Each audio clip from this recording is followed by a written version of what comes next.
جانے مسائل دو علماء سے پوچھیں، یہ حکم مبین ہم کو رب سے ملا ہے، چلو پوچھ کیسے جیے زندگی کو، چلو پوچھ لے کس میں رب کی رضا ہے، رب کی رضا ہے۔ الحمدللہ رب العالمین والصلاة والسلام علی سید المرسلین، اما بعد فاعوذ باللہ من الشیطان الرجیم، بسم اللہ الرحمن الرحیم۔ الصلاة والسلام علیک یا رسول اللہ وعلی آلک واصحابک یا حبیب اللہ، الصلاة والسلام علیک یا نبی اللہ وعلی آلک واصحابک یا نور اللہ۔ فرمان مصطفیٰ صلی اللہ تعالی علیہ وسلم ہے، جو شخص جمعرات کے دن مجھ پر 100 مرتبہ درود پاک پڑھتا ہے، اللہ تبارک و تعالی اسے فقر یعنی تنگ دستی سے محفوظ رکھتا ہے۔ صلو علی الحبیب صلی اللہ تعالی علی محمد صلی اللہ علیہ وسلم۔ الحمدللہ سلسلہ ہے دارالفتہ اہل سنت، مفتی احسان صاحب تشریف فرما ہے، آپ کے سوالات ہوں گے اور مفتی صاحب کے جوابات کا سلسلہ ہوگا۔ مختصر سا دارالفتہ اہل سنت کی خدمات کے حوالے سے چند باتیں عرض کرتا ہوں۔ الحمدللہ عز و جل تنظیمی مسائل میں شرعی رہنمائی کے لیے کراچی فیضان مدینہ میں مرکزی افتاء مکتب قائم ہے، اور 7 افتاء مکتب کی مزید شاخیں لاہور، فیصل آباد اور حیدرآباد میں بھی موجود ہیں، جن میں دعوت اسلامی کی مختلف مجالس میں کیے جانے والے کاموں کا شرعی اصولوں کے مطابق جائزہ لیا جاتا ہے۔ نیز دعوت اسلامی کے تحت سینکڑوں مساجد، نئی تعمیر ہونے والی مساجد، جامعات المدینہ، مدارس المدینہ، دار المدینہ اور اجارہ کے شرعی معاملات بھی دیکھے جاتے ہیں۔ الحمدللہ عز و جل ان مکاتب میں ماہانہ کئی مجالس کے مدنی مشورے بھی کیے جاتے ہیں، اور بالمشافہ دارالافتاء کے آفس میں آ کر اسلامی بھائی شرعی رہنمائی بھی لیتے ہیں۔ الحمدللہ ماہنامہ فیضان مدینہ کے اندر بھی 4 پیجز جو ہیں وہ دارالافتاء اہل سنت، قارئین کے سوال، اسلامی بہنوں کے سوال اور احکام تجارت کے عنوانات سے فتاوے شائع کیے جاتے ہیں۔ ان فتاوی کے علاوہ تفسیر قرآن اور شرح حدیث اور دیگر مضامین میں بھی یہ بھی دارالافتاء کی طرف سے الحمدللہ لکھے جاتے ہیں۔ مختصر سوال و جواب کی صورت میں کتاب پڑھنا قدر آسان اور عوام کے لیے زیادہ دلچسپ ہوتا ہے، لہٰذا علم دین پھیلانے کے جذبے کے تحت مجلس افتاء نے ماہنامہ فیضان مدینہ میں شائع شدہ فتاوی کو کتابی صورت میں چھاپنے کا فیصلہ کیا، اور اسی کی ایک کڑی بنام مختصر فتاوی اہل سنت کا مجموعہ یہ الحمدللہ مکتبۃ المدینہ پہ دستیاب ہے۔ اس کے اندر تقریباً 202 فتاوی یہ موجود ہیں، اور آئندہ انشاءاللہ عز و جل یہ سلسلہ بڑھتا رہے گا۔ الحمدللہ عز و جل وقتاً فوقتاً مجلس افتاء کی جانب سے مختلف کتب و رسائل کا اجراء کیا جاتا ہے۔ جی ہاں، اب تک 8 رسائل بنامہ فتاوی اہل سنت، نیز زکوٰۃ کے موضوع پر سینکڑوں فتاوی پر مشتمل کتاب زکوٰۃ کے احکام جو پڑھنے سے تعلق رکھتی ہے۔ اسی طرح عقائد اسلامیہ کی معرفت کے لیے بنیادی عقائد و معمولات اہل سنت، حج کے واجبات سے متعلق 27 واجبات حج اور تفصیلی احکام، لقمے کے مسائل سے متعلق نماز میں لقمے کے مسائل، جسے دیکھو نماز میں لقمہ دینا شروع ہو جاتا ہے، لقمہ کس کو دینا چاہیے، اس کے کیا مسائل ہے۔ یوں ہی ویلنٹائن ڈے کے موضوع پر کتاب ویلنٹائن ڈے کا شرعی حکم، اور کرسی پر نماز پڑھنے کے شرعی احکام سے متعلق کرسی پر نماز پڑھنے کے احکام یہ الحمدللہ شائع ہو چکے ہیں۔ الحمدللہ عز و جل دعوت اسلامی کے شعبے المدینۃ العلمیہ کی جانب سے شائع کی جانے والی کتب کی شرعی تفتیش کا فریضہ بھی دارالافتاء کے اسلامی بھائی سر انجام دیتے ہیں، کہ بغیر دارالافتاء کی تفتیش کے یہ کتاب یوں سمجھے کہ منظر عام پر نہیں آتی۔ نیز آپ نے جو پہلا ہی پوائنٹ سنا کہ جتنے بھی مساجد مدارس کا قیام کا سلسلہ ہوتا ہے، یہ سودا اسی وقت کیا جاتا ہے، یا اسی وقت یوں سمجھے کہ آگے بڑھا جاتا ہے جب دارالافتاء اہل سنت کی طرف سے رہنمائی ملتی ہے۔ نیز دعوت اسلامی کے تحت چلنے والے اسلامک سکول سسٹم کی نصابی کتب کی شرعی اسکیننگ کا کام بھی دارالافتاء اہل سنت کے اسلامی بھائی کرتے ہیں۔ الحمدللہ دارالافتاء اہل سنت سے جاری ہونے والے تحریری فتاوی کو محفوظ بنانے کا ایک شعبہ ریکارڈ کیا گیا، جیسے کہ اعلیٰ حضرت امام اہل سنت نے کئی فتاوی لکھے، مگر جو شروع میں لکھے گئے وہ محفوظ نہ ہو سکے۔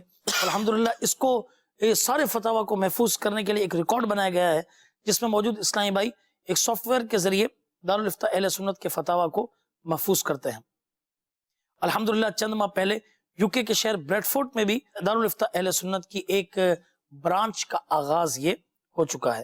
اللہ تبارک و تعالیٰ دارالفتہ کو اور ترقیاں عطا فرمائے اور ہم سب کو بھی اپنے مسائل کے حل کے لیے ان کی جانب رجوع کرنے کی توفیق عطا فرمائے۔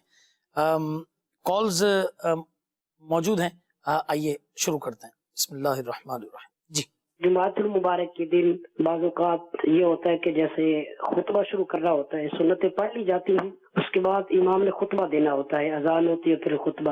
امام جب ممبر پر بیٹھتا ہے تو بعض اوقات ایسا ہوتا ہے کہ کوئی شخص پیچھے سنتے پڑھ رہا ہوتا ہے، بالکل امام جہاں بیٹھا ہوتا ہے اس کے سامنے، اور امام بیٹھ جاتا ہے، وہ عطایات میں بیٹھتا ہے، امام کو پتہ نہیں ہوتا۔ جب امام ممبر پر بیٹھا ہوتا ہے تو وہ سامنے کھڑا ہو جاتا ہے، یعنی قیام کے لیے۔ تو اس صورت میں کیا حکم ہے؟ کیونکہ نمازی کے سامنے بیٹھنا جائز نہیں ہے، تو اب امام کو تو پتہ نہیں تھا۔ اور دوسرا مسئلہ یہ ہے کہ چھوٹے بچے جو جن کو نماز کا اتنا پتہ نہیں ہوتا، 3-4 سال کے بچے ہوتے ہیں، تو کیا ان کی طرف بھی منہ کر کے بیٹھنا جائز نہیں ہے؟ اور یہ نماز پڑھ رہے ہوں تو ان کے سامنے گزرنا بھی کیا گناہ ہے؟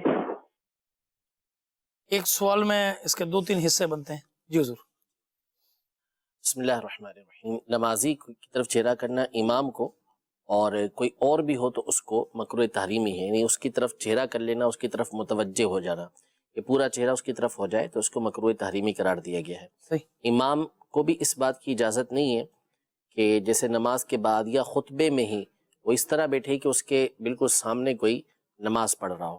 تو اب اگر ایسی صورت ہو گئی کہ امام بیٹھا ہوا تھا اور جو مقتدی تھا وہ نماز پڑھ رہا تھا، اسے پتہ ہی نہ چلا، اور وہ کھڑا ہو گیا جب پتہ چلا کہ بالکل سامنے ہے، تو ممبر تھوڑا چوڑا ہی ہوتا ہے ہر ایک کا، تو وہ ایک طرف ہو جائے، یعنی وہ نمازی اس کے عین سامنے نہ رہے۔ جب یہ اس طرف ہو جائے گا تو نمازی کی طرف اس کا رخ نہیں ہوگا، اس کا چہرہ اس کی طرف نہیں ہوگا۔ تو اب بالکل بھی عین ہی اس کی طرف متوجہ ہونا، سامنے اس کے ہونا، یہ منع ہے۔ اگر بندہ اس طرف ہے اور کوئی اس طرف نماز پڑھ رہا ہے تو اس میں حرج نہیں ہوتا۔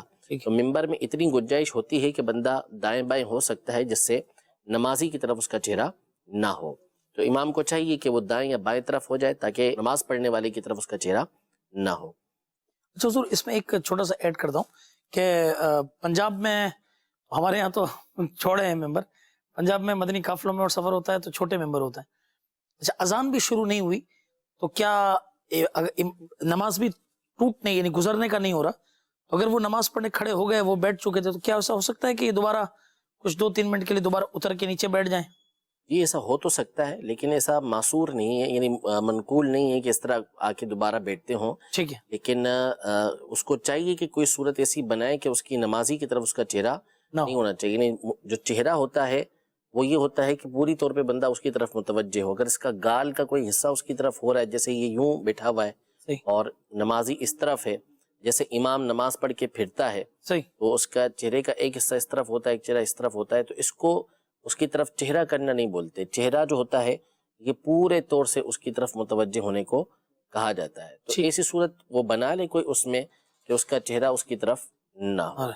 اور جہاں تک رہا چھوٹے بچوں کا معاملہ، تو اگرچہ کہ چھوٹے بچے جو نماز میں ہوتے ہیں ان کے اوپر اس طرح نماز کے احکام تو جاری نہیں ہوتے، لیکن ان کی عادت بنانے کے لیے اور ان کو بھی اس کا عادی بنانے کے لیے جو کام بڑوں کے ساتھ ہوتے ہیں ویسے ہی ان کے ساتھ کیے جائیں، بلا ضرورت بلا عذر شرعی جو ہے نا ان کے آگے سے گزریں، نہ ان کی طرف چہرہ کریں، تاکہ وہ اطمینان کے ساتھ نماز پڑھ سکیں۔ جی، دوسرا سوال۔ جس طرح غوث پاک کی 11ویں مناتے ہیں، اسی طرح دیگر صحابہ کرام کے جن کا مرتبہ غوث پاک سے زیادہ ہے، ان کا عرس اسی طرح کیوں نہیں مناتے؟ ٹھیک ہے جی، مفتی صاحب کیا فرماتے؟ بالکل منائیے، کس نے منع کیا آپ کو؟ محدثین کی تحقیق کے مطابق تقریباً صحابہ اکرام علیہم رضوان کی تعداد 1,24,000 ہے، تو سب کا عرس منائیے، کوئی مسئلہ نہیں۔ 12,000 کے بارے میں علماء نے لکھا کہ ان کی معلومات بھی ہے کہ کیا کیا ان کے نام ہے، کس قبیلے سے تعلق رکھتے ہیں، نسب وغیرہ بھی ذکر کیا ہے، اور تقریباً 1800 کی قریب روایت بھی موجود ہیں۔ ان میں سے بہت ساروں کے ایام بھی معلوم ہیں کہ کون سے تاریخ کو ان کا وصال ہوا ہے، تو منانے میں کوئی مسئلہ نہیں ہے۔ وہ آپ ہر ولی کا منائیں، ہر صحابی کا منائیں، ہر نبی کا منائیں، ان کے ایام منانے میں کوئی حرج نہیں ہے۔ اب یہ اصل میں ہر جگہ کا ایک عرف ہوتا ہے، ہر علاقے کا ایک عرف ہوتا ہے کہ وہاں پر مخصوص بزرگوں کی، مخصوص صحابہ اکرام علیہم رضوان کی جو ہے وہ وصال کی تاریخ پر عرس منایا جاتا ہے، ان کا دن منایا جاتا ہے۔ اب بہت سارے مقامات ہیں جہاں پر داتا صاحب رحمۃ اللہ تعالی علیہ کو کوئی جاننے والے نہیں ہوں گے، جیسے بغداد شریف یا ایسے علاقے، وہاں پہ داتا صاحب رحمۃ اللہ تعالی علیہ کے بارے میں معلومات نہیں تو ان کے دن ان کا کوئی عرس نہیں منایا جاتا، لیکن وہاں پہ سیدنا معروف کرخی رحمۃ اللہ تعالی کا عرس منایا جا رہا ہے، صحیح. اور دیگر بزرگوں کا عرس منایا جا رہا ہے، لیکن ہمارے یہاں سیدنا معروف کرخی رحمۃ اللہ علیہ کا کوئی عرس نہیں منایا صحیح. جاتا، حالانکہ وہ بھی ہمارے سلسلے کے بزرگ ہیں. بے شک. تو مسئلہ یہ ہوتا ہے کہ منانے کی ممانعت اگر کوئی کرتا ہے نا تو پھر اس کے اوپر کلام ہوگا کہ اس نے غلط بات کی ہے. لیکن اگر کوئی نہیں مناتا، غوث پاک رضی اللہ عنہ کی 11ویں بھی اگر کوئی نہیں مناتا تو اس کے اوپر کوئی شرعی حکم تھوڑی لگتا ہے، جبکہ وہ اس کو غلط نہ سمجھتا ہو. غلط سمجھتا ہے تو پھر اس کے اوپر حکم ہوگا. تو یہ ہر علاقے کا، ہر زمانے کا اپنا اپنا عرف و رواج ہوتا ہے. اس میں جو مشہور ہو جاتے ہیں، جن کا عرس چلتا ہوا آ رہا ہوتا ہے، ان کے عرس منائے جاتے ہیں. سب کے عرس عمومی طور پہ منائے نہیں جاتے. تو اس لیے ہمارے یہاں پہ غوث پاک رضی اللہ تعالیٰ عنہ کا عرس منایا جاتا ہے، اور جو مشہور و معروف ہمارے پاک و ہند کے بزرگان دین ہیں ان کا عرس منایا جا رہا ہوتا ہے. ساری دنیا کے اولیاء کا عرس بھی نہیں منایا جا رہا ہوتا، اور نہ تمام صحابہ کرام علیہم رضوان کا دن منایا جا رہا ہوتا ہے. صحیح. اور اس میں جو سائل محترم نے صحابہ کے بارے میں ارشاد فرمایا، تو بالخصوص خلفۂ راشدین کے حوالے سے عرض یہ ہے کہ شیخ طریقت امیر اہل سنت نے دعوت اسلامی کے مدنی کام کرنے والوں کو 8 مدنی پھول عنایت فرمائے ہیں. وہ آپ کو مدینہ ڈائری کی ابتدا میں مل جائیں گے. اس میں خاص طور پر یہ تاکید ہے کہ خلفۂ راشدین کی ایام یہ منائے جائیں. الحمدللہ عز و جل میں ایک مسجد میں خطابت کے فرائض سر انجام دیتا ہوں. مفتی صاحب ہمارے یہاں قریبی مسجد کے اندر ہیں. الحمدللہ چاروں ہی خلفۂ عظام کے ایام یہ بڑے جوش و خروش سے منائے جاتے ہیں. اسی طرح بعض اوقات سیدنا عثمان غنی رضی اللہ عنہ کو یوم 18 ذی الحجۃ الحرام، اور سیدنا فاروق اعظم رضی اللہ عنہ کو یوم 1 محرم الحرام کو ہے. چونکہ یہ ایام قریب ہیں تو بعض اوقات کسی ایک تاریخ کو مرکزی طور پر ڈیسائیڈ کر کے ایک یوں سمجھے کہ ان دونوں صحابہ کا یوم ساتھ بھی منایا جاتا ہے. الحمدللہ اس میں بڑی اچھی دعوت کی جاتی ہے. بعض اوقات چونکہ 18 ذی الحجۃ الحرام سے پہلے ہی کچھ دن پہلے بقرہ عید گزری ہوتی ہے، تو باقاعدہ وہاں کے نمازی یہ تیاری کر کے اس گوشت سے بھی جو ہے نا وہ کھانا بنا کر یہ کھلایا جاتا ہے. الحمدللہ ہمارے یہ سلسلہ یہ قائم ہے. تو صحابہ کرام علیہ رضوان کا یوم 21 رمضان مبارک کو دعوت اسلامی کی تمام مساجد میں اعتکاف کے ساتھ ساتھ یوم مولا علی مشکل کشا علی المرتضیٰ کرم اللہ تعالی وجہ الکریم یہ بہت جوش و خروش سے منایا جاتا ہے. سیدنا ابوبکر صدیق رضی اللہ عنہ کا تو میں اس لیے کہوں گا کیونکہ میں شاہد ہوں. مسلسل 4 سال ہوئے مدنی چینل پر 22 جمادی الاخری کو بارش ہو جاتی تھی، اور یعنی کراچی میں وہ جو ایام آتے تھے خاص طور پہ، تو 4 سال تک جو ہے نا وہ بیانات کے لیے، میرا گھر قریب ہے یہاں سے، تو مجھے بلایا جاتا تھا، اور سیدنا ابوبکر صدیق رضی اللہ عنہ کے یوم پر یوں سمجھے کہ لائیو بیانات کا سلسلہ یہ رہا ہے. الحمدللہ عز و جل. تو اللہ کا کرم ہے کہ یہ ایام بھی منائے جاتے ہیں. اسی طرح جو اہل بیت اطہار ہیں، بالکل، میں سیدہ خدیجہ رضی اللہ تعالی عنہا، حضرت سیدہ فاطمہ زہرا رضی اللہ تعالی عنہا، بی بی عائشہ رضی اللہ تعالی عنہا، حسنین کریمین کے دن منائے جاتے ہیں، اور دیگر جو ہمارے سلسلے کے بزرگ ہیں ان کے بھی ایام منائے جاتے ہیں. لیکن بات وہی ہے کہ ظاہر سی بات ہے کہ نہ ہر صحابی کا عرس ہر مقام پہ منایا جاتا ہے، نہ ہر ولی کا عرس ہر مقام پہ منایا جاتا ہے. جو ایک رائج ہوتا ہے، عرف ہوتا ہے، اس کے مطابق ہی عرس کیا جا رہا ہوتا ہے. بے شک. جی دوسری کال دیجیے. میرا مفتی صاحب سے سوال یہ ہے، بعض لوگ قرآن پاک حفظ کر کے پھر قرآن بھول جاتے ہیں، اور احادیث مبارکہ میں ان کی واحدی آئی ہے، تو کس حد تک قرآن پاک بھولنا اس سے مراد ہے؟ کیا وہ ہر وقت اس کو پورا قرآن یاد رہے، یا وہ دیکھ کر بھی نہ پڑھ سکے تو وہ ان وعیدوں کے مستحق ہوں گے جو روایات میں آیا ہے؟ جواب ارشاد فرما دیجیے. قرآن پاک کے بھولنے کے حوالے سے انہوں نے گفتگو کی کہ وہ بھولنا کس انداز میں ہو کہ جیسا یاد تھا ویسا نہیں پڑھ پا رہا، یا دیکھ کر پڑھنے پہ قادر نہیں. تو اس میں علماء کے دونوں طرح کے اقوال ہیں. تو اس میں چونکہ معاملہ قرآن پاک کے بھلائے جانے کا ہے، اور اس میں چونکہ اللہ تبارک و تعالیٰ کی ایک بہت بڑی نعمت کا اس حوالے سے تذکرہ ہے کہ اس کو بھلا دیا گیا، اور ہے بھی چونکہ ترغیب کا معاملہ، ترہیب کا معاملہ، ڈرائی کا معاملہ ہے. تو اس میں حافظ بن حجر حیتمی رحمۃ اللہ تعالیٰ علیہ کی جو تحقیق ہے اس کے مطابق یہی ہے کہ جس سے پہلے یاد تھا ویسے بندے کو یاد رکھنا ہوگا. اگرچہ کہ دیگر کئی علماء نے یہ ذکر کیا کہ دیکھ کر نہ پڑھ سکے، لیکن اس میں لوگوں کے مختلف احوال بنتے ہیں، مختلف کیٹیگریاں بنتی ہیں. تو اس لیے عافیت اسی کے اندر ہے کہ قرآن پاک کی نعمت جس کو حاصل ہوئی ہے وہ اس کو برقرار رکھے، کہ یہ اسے یاد رہے، کہیں ایسا نہ ہو کہ اس سے اس کو بھلا دیا جائے. تو پابندی کے ساتھ اگر پڑھتا رہے گا، اگرچہ کہ دیکھ کر ہی پڑھتا رہے، دیکھ کر پڑھنے کی بھی عادت بنائے گا تو مسلسل جب بندہ پڑھتا رہے گا تو وہ بھولے گا نہیں. ہوتا اصل میں یہ ہے کہ جس نے حفظ کیا ہوتا ہے وہ پڑھنا چھوڑ دیتے ہیں. جب پڑھنا چھوڑتے ہیں تو آہستہ آہستہ پھر وہ نکلتا چلا جاتا ہے دل سے. تو اس لیے جب پڑھنے کی عادت ہوگی، بھلے روزانہ آپ ایک پارہ دیکھ کر ہی پڑھیں، تو آہستہ آہستہ اس کے اندر پختگی آتی چلی جائے گی، آپ کا بھولے گا نہیں. تو عافیت اسی کے اندر ہے کہ جیسے پہلے یاد تھا ویسے ہی یاد رہنا چاہیے. ماشاءاللہ. اور اس میں بہترین طریقہ یہ ہے کہ کم از کم روزانہ ایک پارہ پڑھنے کی ترکیب اور بنا لی جائے. اچھا حضرت، مغرب کے بعد پڑھنے کا اس میں خصوصی یہ کہ پڑھنے سے فائدہ زیادہ ہوتا ہے؟ دیکھیں مختلف اوقات ہوتے ہیں، یہ اصل ہے نشاط کا معاملہ. صحیح. کہ جس وقت بندے کو نشاط ہو، یعنی فریش ہو، وہ اس وقت پڑھنا زیادہ بہتر رہتا ہے. اب مثال کے طور پہ سارا دن کوئی کام کر کے تھکا ہارا ہے، اب وہ مغرب کے بعد پڑھے گا تو اس کے لیے ہو سکتا ہے مشکل ہو جائے. ٹھیک.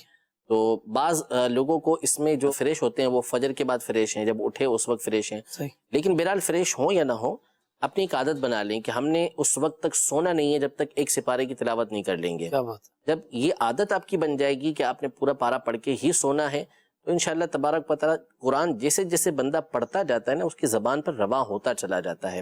یعنی ایک تو ہمارے بزرگان دین رحمہم اللہ اجمعین کا ہم معمولات پڑھتے ہیں نا کہ وہ ایک حضرت سیدنا مولا کائنات مولا مشکل کشا رضی اللہ تعالی عنہ کا یہ معمول تھا کہ گھوڑے کی ایک رکاب میں پاؤں رکھا، دوسری میں رکھنے سے پہلے پہلے قرآن پاک آپ ختم کر لیا کرتے تھے. یہ تو کرامت تھی. جی جی. غوث پاک رضی اللہ تعالی عنہ ایک رات کے اندر، پوری رات کے اندر آپ قرآن پاک ختم کیا کرتے تھے. امام اعظم کے بھی اس طرح کے معمولات ملتے ہیں جی جی. کہ ایک دن میں ختم کیا، رمضان کے اندر ایک رات کے اندر ختم کیا. تو اب یہ ان حضرات کو بھی اللہ نے کرامت کی عطا کی تھی کہ اگر وہ چاہتے تو وہ ایک گھنٹے میں پڑھ لیتے، آدھے گھنٹے میں پڑھ لیتے، لیکن یہ پوری رات میں پڑھ رہے ہیں. تو قرآن جب بندہ پڑھتا رہتا ہے نا تو بطور کرامت کے علاوہ ویسے عام شخص بھی جب پڑھے گا تو اس کی زبان پر یہ جاری ہو جاتا ہے.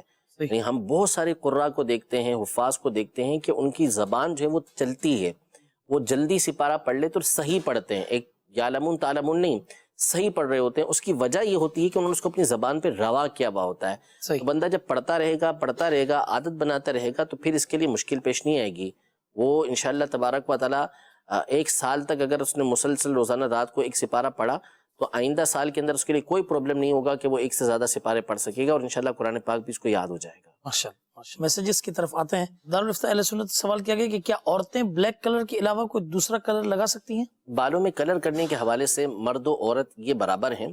صحیح. یعنی مرد کو جس طرح بالوں کے اندر بلیک کلر، کالا کلر، اور ایسا کلر کے دیکھنے میں کالا محسوس ہو، یعنی کالے کے قریب ہو، جیسے ڈارک براؤن ہے تو جو کالے کے قریب ہو گیا تو ایسا براؤن لگانے کی بھی اجازت نہیں ہے.